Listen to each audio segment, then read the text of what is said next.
Quad Star Tuning again today. Here we're going to do a wicked wheel installation into the stock turbo. So I know a lot of you guys, you don't want to take the leap to a whole new turbo, but you want to maximize the efficiency of what you already have. And the reality is these stock turbos, they last a long time.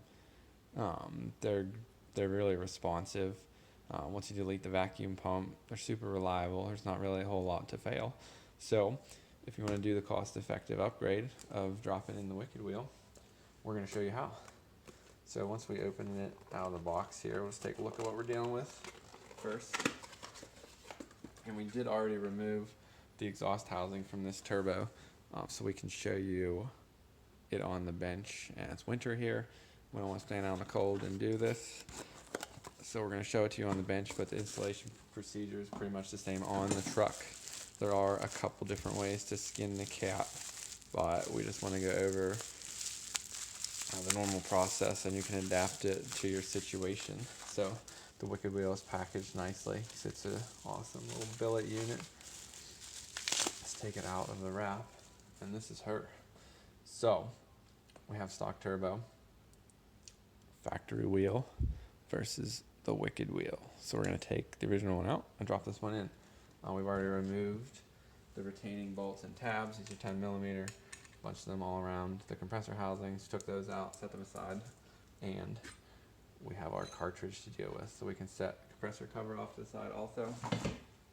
We have 2x4 here for a reason. We're going to take this cartridge, put it right on the 2x4 here, and turn this so you can see it. We're going to drive a couple screws through this to hold it for us to work on it. We figured we'll give you guys a method that will work for you. You don't need anything special. Just use stuff you already have laying around. Make your life a little easier. So we're just going to run 2 screws through the oil drain here, and it'll hold it in place.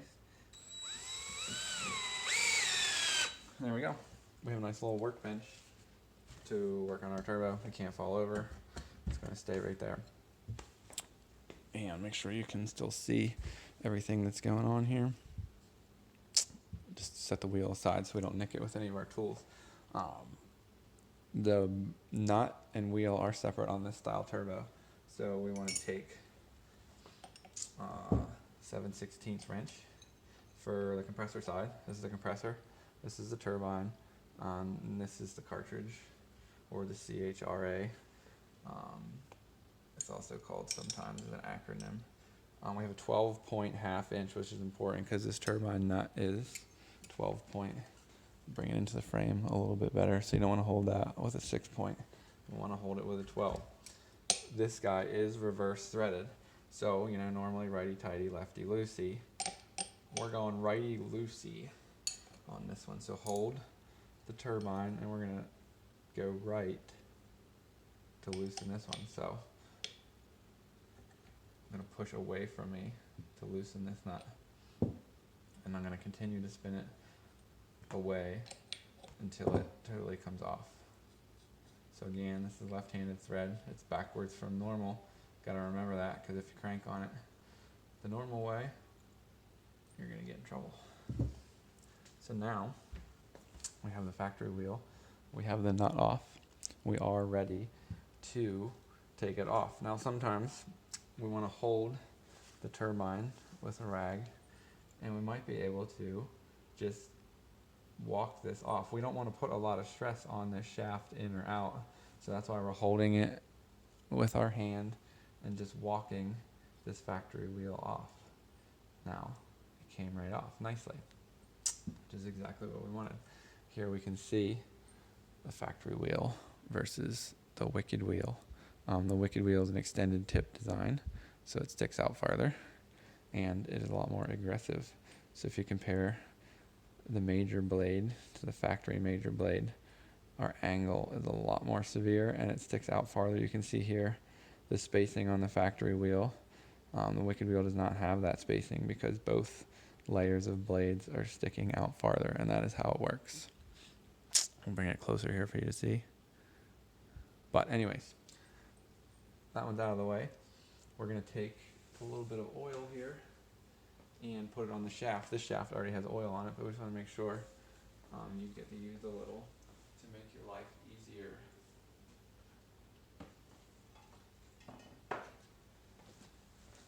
we'll just take a little dab of oil, put it on our finger, make sure this shaft has some lubrication. Reason being, the tolerance on the wicked wheel is machined tighter than the factory wheel. So if we take it and we try to push it on, we're going to notice that it's a little tight. So now we got it on by hand about that far. What you can do is, if this is too tight, we can use a little heat. So you can either use a heat gun or a torch, and just be careful if you're using a torch, you don't want to put too much heat in it.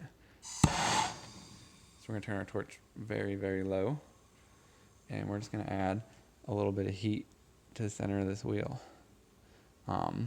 Again, we don't want to use too much. We're only looking for like 1/1000th here, just so we can press this wheel on tighter. Because we don't really want to pull it on with the nut.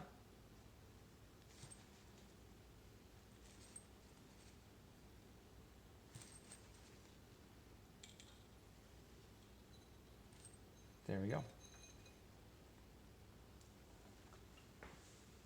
And the reason being, I didn't use very much heat there. I could have used a little bit more, but I wanted to show you maybe you're not going to have heat, or if you're doing this in the cold, it's going to be even harder. We're inside right now. It's about 65 degrees in here, so it's a lot easier. I wouldn't try to do this in the winter outside. It's just not going to go on for you. And we don't really want to crank on this shaft, so we want it to go on easy. We don't want to have to press too hard. Let's see if you noticed I was holding the turbine again, because we don't want to press. We don't want to put a lot of pressure on this shaft and push against the oil seals that are on the shaft itself. We want to retain it and just push it on gingerly. Don't get that pressure, because turbos, you can move them back and forth a little bit, but you don't want to push them in and out.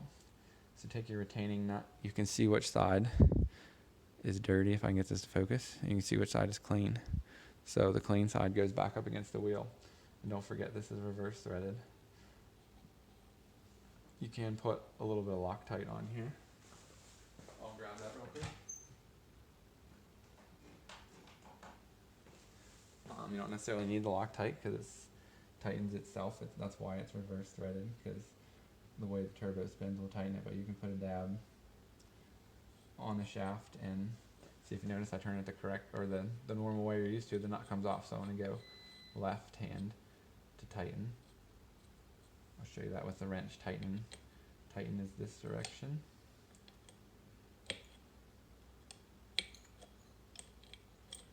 So we'll bottom the nut out. And then now you'll notice we're turning the shaft, so we need to hold the turbine again against us.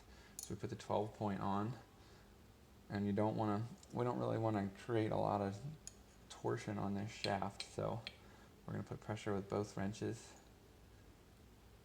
and just make sure we pretty much had that wheel bottomed out, so it should be good. But and I'm turning both wrenches at the same time, so we're not tweaking this shaft a lot.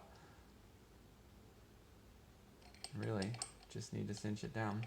You notice when you took it off, it wasn't super tight, so it doesn't need to be crazy. You definitely want to make sure that it's bottomed out though, because if you didn't have it all the way down, it's going to be loose when you put it back on the truck. So there we go. We have our wicked wheel installed in the factory turbo. You just hear it hitting on the heat shield back here, but if I hold the heat shield, we'll notice that we turn without any binding. That's good. Everything is good to go. Now, all we need to do is take it off of our jig here.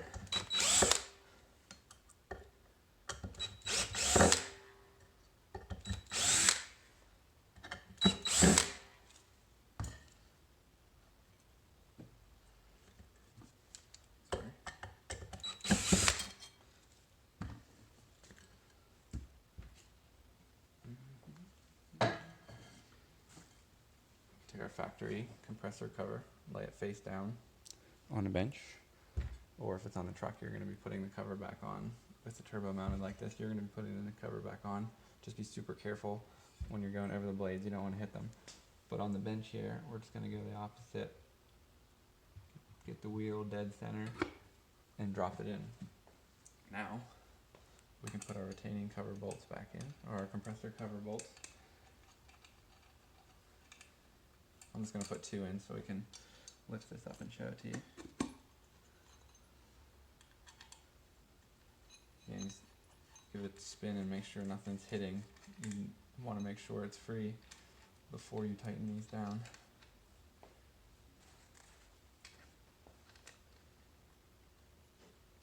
Now for illustration purposes, we can lift this up and show you the final product. So now we have the billet extended tip wicked wheel 2 in our turbocharger. And if you ever want to identify that your turbo has a genuine wicked wheel in it, on the one blade, we'll see if we can focus it in the camera here. It is engraved into the wheel right here. So you know you have the genuine product. If you buy a truck maybe that already has one installed, that is how you can check. And we'll just make sure, we'll put a little bit of tension on the shaft each way and spin it. Make sure we're not hitting again. You're just hearing the turbine hit the heat shield back here. We'll try to hold that out of the way. But we know we are ready to fire up the truck. Make sure you connect your oil supply. You have a free-flowing oil drain, and you are good to go. So I hope this helped you guys out. I know there aren't a lot of videos on this for some reason. We want to make sure we show you how to install our products that we sell here at QuadStar. Feel free to shoot us any questions, and thanks for watching.